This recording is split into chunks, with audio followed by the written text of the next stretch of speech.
안녕하세요. 박연의 팩트체크. 지난 시간에 이어 무지해반증 바로 알기, 이번 시간은 수술에 대해서 알려드립니다.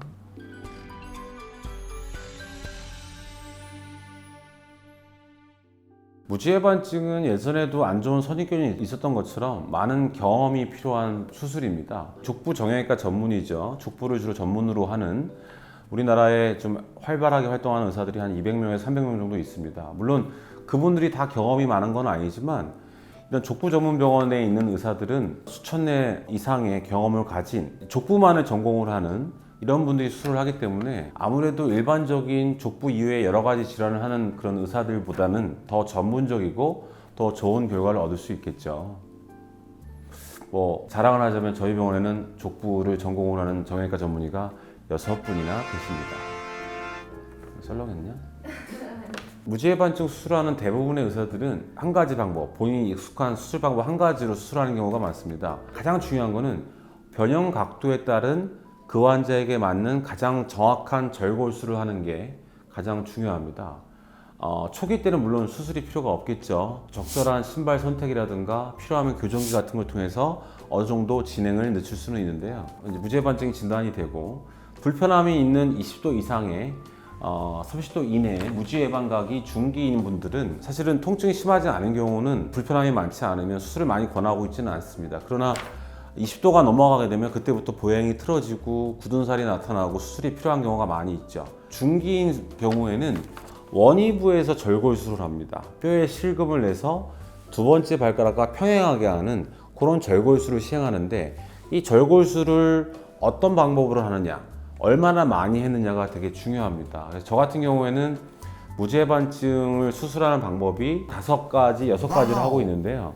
중기인 경우에는 확실히 유전력이 강하고 이분은 재발의 징후가 농후한 경우에는 칼발을 만드는 걸 기준으로 해서 미니절개를 통한 일자 만드는 원위부 절골술을 시행합니다. 핀 고정도 가능하고 녹눈나사도 가능하고 임플란트도 가능한데요. 이런 여러 가지 재료 선택은 환자의 결과에 어느 정도 또 중요한 영향을 미칠지 환자의 선호도, 의사로서의 판단에 맞출 수가 있고요. 또 원위부 절골술에 있어서는 최근에 나온 이런 절삭기를 통해서 채소 침습으로도 할 수 있습니다. 채소 침습인 경우에는 흉터가 적고 흉터에 대한 회복이 아무래도 빠르겠죠. 근데 아직까지도 이제 MIS 채소 침습으로 하는 경우에는 칼발이 되지 않는 경우가 많습니다. 사실은 무지해반증은 어느 정도 정상이 만들어주면 되겠지만 사실은 이 미용적인 것을 무시할 수는 없어요.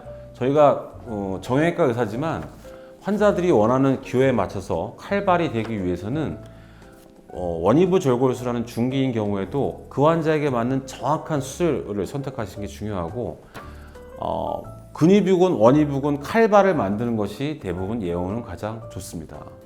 다시 한번 말씀드리면 무지해반증 중기에는 크게 2가지 최신 방법이 있는데요.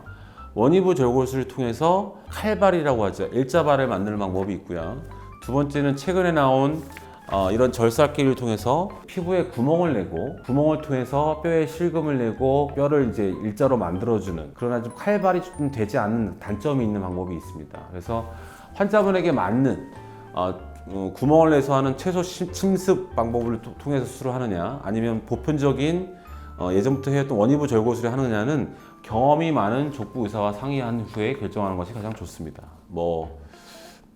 영광입니다만 4분의 1, 전국에 있는 환자 무지해반증 수술의 통계에 의하면 4분의 1 가까이 저희 병원에서 하고 있는데요.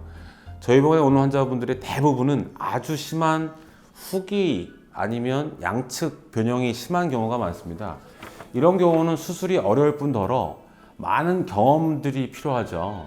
이런 분들에게 원위부 절골술, 채소 침습 절골술을 시행한다는 것은 상당히 재발률이 높아집니다. 그래서 무지해반증 각도가 30도 이상, 그리고 1번이나 2, 3번에도 변형이 동반된, 그리고 양측 무지해반증 경우에 가장 결과가 좋기 위해서는 1번 중족골과 2번 중족골이 최대한 평행이 되는 이런 교정 절골술을 잘 선택하는 것이 가장 중요하고요.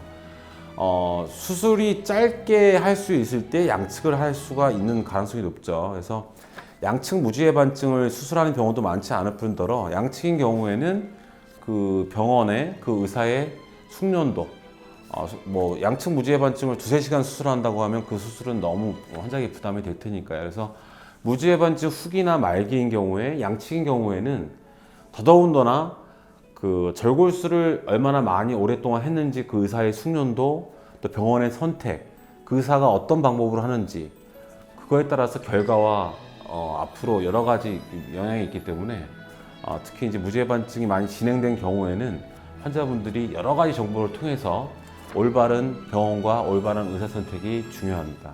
감사합니다. 이상으로 박연의 팩트체크 무지해반증 편을 마칩니다.